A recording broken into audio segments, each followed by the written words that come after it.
জান্নাতের টিকিট বিলাইয়া কেমনে ধর্ষণ করলা? আস্তাগফিরুল্লাহ আস্তাগফিরুল্লাহ। স্পিকার, 2006 সালের বাজেট অধিবেশনে একবার আসার সুযোগ হয়েছিল, আলহামদুলিল্লাহ।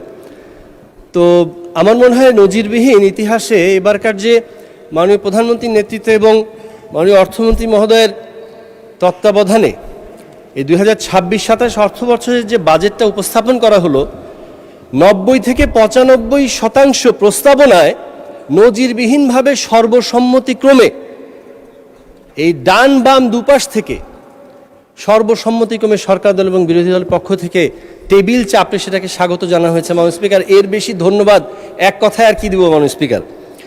মাননীয় স্পিকার, এরপরেও আমরা একটু দেখতে পেয়েছি যে বাজেট পরবর্তী বাহিরে কিছু ব্যানার নিয়ে মিছিল হয়েছে মাননীয় স্পিকার।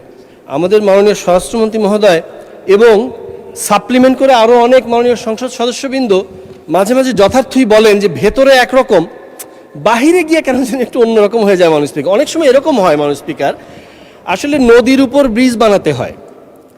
এখন আগেই যদি ব্রিজটা বানায় ফেলে তখন কি হয়, তখন শুকনো জায়গায় নিজে নদী কাটতে লেগে যায়, মানে অযাচিত ব্যাপার স্যাপার আর কি। এখন ব্যানার যদি আগেই বানিয়ে রেডি থাকে কেউ, এখন সেটা নিয়ে একটু ফটো সেশন না করলে কেমন হয়, এরকম হয়ে থাকতে পারে মাননীয় স্পিকার। মাননীয় স্পিকার, আমি আরেকটা বিষয় একটু লক্ষণীয়ভাবে করতে চাই, যেটা হলো আমাদের মাননীয় প্রধানমন্ত্রীর নেতৃত্বেই সংসদ চলছে।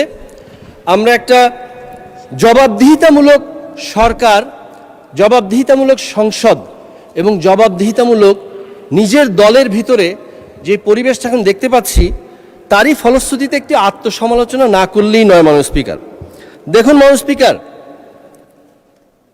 নীল নদের পানি যেরকম নীল না, তেমনিভাবে দাড়ি টুপি থাকলেই যে নারী স্বাধীনতা এবং হিজাব নিকাবের প্রতি সম্মান থাকবে, বিষয়টা আসলে এরকম না মাননীয় স্পিকার। এরকম বিষয়গুলো আসলে আমরা অবশ্যই এটা অ্যাড্রেস করতে চাই যে আমাদের সবার ব্যক্তি স্বাধীনতার বিষয়ে আমাদের সম্মান এবং শ্রদ্ধার ব্যাপারে অত্যন্ত সোচ্চার হওয়া উচিত মাননীয় স্পিকার। এটা আমরা দুঃখের সাথেই বলছি। মাননীয় স্পিকার, ফ্যাক্ট এবং ন্যারেটিভের ব্যাপারে কথা বলেছিলাম, অল্প সময় ছিল, বুঝিয়ে বলতে পারিনি। আজকে দেখলাম প্রাসঙ্গিকই বিষয়টা উঠে আসলো। আপনার মাথার উপরে বিসমিল্লাহির রহমানির রহিম, দুয়ারে দুয়ারে সর্বশক্তিমান আল্লাহ। আমরা এমনও দেখেছি, আমরা ইসলামের পতাকা হাতে নিয়ে দেখা গেছে হিকমা অবলম্বন করতে গিয়ে বৈশ্বিক পরিস্থিতিতে রাজনৈতিক অবস্থা বিবেচনায় অনেক সময় ইসলামের পতাকা হাতে নিয়েও শরিয়া আইনের ব্যাপারে প্রশ্ন আসলে অনেক সময় এড়িয়ে যেতে দেখেছি মাননীয় স্পিকার। কিন্তু ফ্যাক্ট হলো, জিয়াউর রহমান সাহেব, শহীদ রাষ্ট্রপতি জিয়াউর রহমান লিখে দিলেন সংবিধানে বিসমিল্লাহ। তার সুযোগ্য উত্তরসূরি জনাব তারেক রহমান সাহেব আপনার মাথার উপর রেখেছেন বিসমিল্লাহ। দুয়ারে দুয়ারে লেখা সর্বশক্তিমান আল্লাহ, এটা হলো ফ্যাক্ট।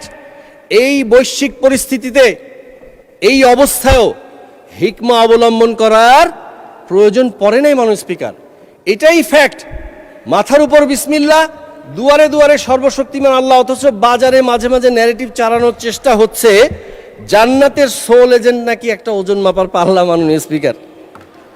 নাউযুবিল্লাহ নাউযুবিল্লাহ। জান্নাতের টিকিট বিলাইয়া কেমনে ধর্ষণ করলা? আস্তাগফিরুল্লাহ আস্তাগফিরুল্লাহ। মাননীয় স্পিকার, मैं शायर तो नहीं मगर ए जशी जब से देखा, আর সামনে গেলাম না মাননীয় স্পিকার।